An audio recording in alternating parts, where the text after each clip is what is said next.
Bienvenue à Anéro, une ville chargée d'histoire et de potentiel. Dans ce documentaire, nous explorerons la sortie pédagogique des étudiants en master prospective territoriale et planification urbaine du Centre d'excellence régionale sur les villes durables en Afrique, Servida Dunedin. Une immersion dans les défis et les opportunités de développement de cette ville emblématique.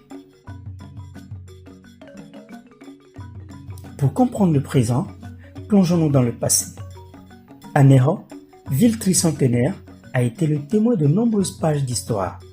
Écoutons ceux qui la connaissent le mieux. Ané veut dire les gens situés à notre poste.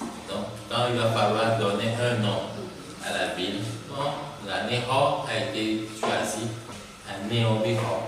C'est ça qui est devenu plus tard Anéro. Juan a été considéré comme le premier chef de la localité et il a été suivi par 14 autres et aujourd'hui nous sommes au 15e règne. C'est la petite histoire de cette communauté. Sur le terrain, les étudiants en master prospective territoriale et planification urbaine du Centre d'excellence régionale sur les villes durables en Afrique Servida Dunedin ont mené des enquêtes approfondies. En salle, nous avons reçu des cours théoriques sur la prospective territoriale. Et comme dans notre master professionnel, chaque cours est suivi d'un atelier pratique. L'objectif de cette sortie pédagogique pour nous étudiants de Servida est de mettre en pratique les cours théoriques reçus en salle dans le cadre de la prospective territoriale. Cette sortie pédagogique nous a permis d'acquérir des compétences en termes d'élaboration des outils de collecte de données, à savoir la grille d'observation et le guide d'entretien et des questionnaires administrés aux ménages.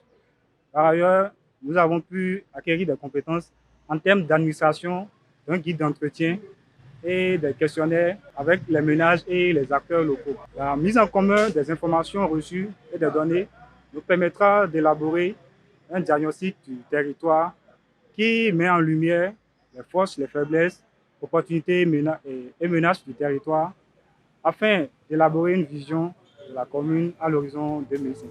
Voyons ce qu'ils ont découvert et ce que cela signifie pour la ville d'Anéro. D'après notre observation sur le terrain, nous avons quand même pu remarquer la position stratégique de la commune des lacs 1, qui est frontalière avec le Bénin et est desservie par le corridor Lagos-Abidjan. Comme le situent les deux premières images. Nous avons également remarqué le potentiel touristique dans la présence d'une forêt urbaine ici, et les îles, la mer et aussi un patrimoine culturel dense. Cette carte présente l'occupation du territoire de la commune des Lacs 1. Nous pouvons constater ici une zone d'habitat précaire, la zone d'habitat précaire qui continue d'ici jusqu'ici. Au niveau de la zone lagunaire, nous avons des habitats précaires dans cette zone inondable. On peut aussi remarquer également la zone qui est faiblement dense et sous-équipée et non structurée à ce niveau. Également, nous notons une zone périurbaine faiblement dense et sous-équipée et jusqu'à côté, une zone d'habitat précaire. Avec une compréhension plus profonde des défis et des opportunités, les étudiants ont imaginé plusieurs scénarios pour l'avenir d'Anéro. Quelles sont les visions qui émergent pour cette ville historique? Dans l'exercice de prospective, quand on part du diagnostic, on débouche donc sur les scénarios qui sont 3 dans ce cas et la poursuite de l'exercice nous oblige à choisir un scénario et très souvent nous choisissons le scénario optimiste. De ce scénario optimiste, on dégage une vision pour le territoire. Et c'est cette vision optimiste du territoire qui permet d'aller vers donc, la programmation donc, avec un plan d'action et des programmes précis pour le développement de ce territoire, donc la mise en œuvre de cette vision-là. Au terme de leur voyage, les étudiants présentent leurs recommandations aux autorités locales. Comment ces idées seront-elles intégrées dans le plan de développement futur d'Anéro? Merci, chers travail que vous avez fait. Parce que pour moi, les deux scénarios qui sont, je dirais, des scénarios catastrophiques sont des scénarios plutôt pédagogiques pour moi.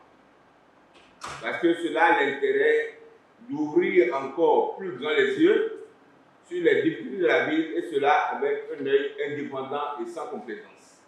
Et ça, je vous en félicite beaucoup et ça me fait vraiment plaisir parce que le progrès se nourrit de la déconstruction. Et ce que vous avez fait là, c'est un travail de déconstruction parce que vous m'aviez ouvert les yeux sur des difficultés que je connaissais, mais revoir ces images-là me demande à ce que je redouble encore beaucoup plus d'efforts. Alors que le soleil se couche sur Anéro, une chose est claire. Cette ville a un avenir prometteur. Grâce à l'engagement de tous, Anéro est prête à réaliser son plein potentiel et à prospérer pour les générations à venir.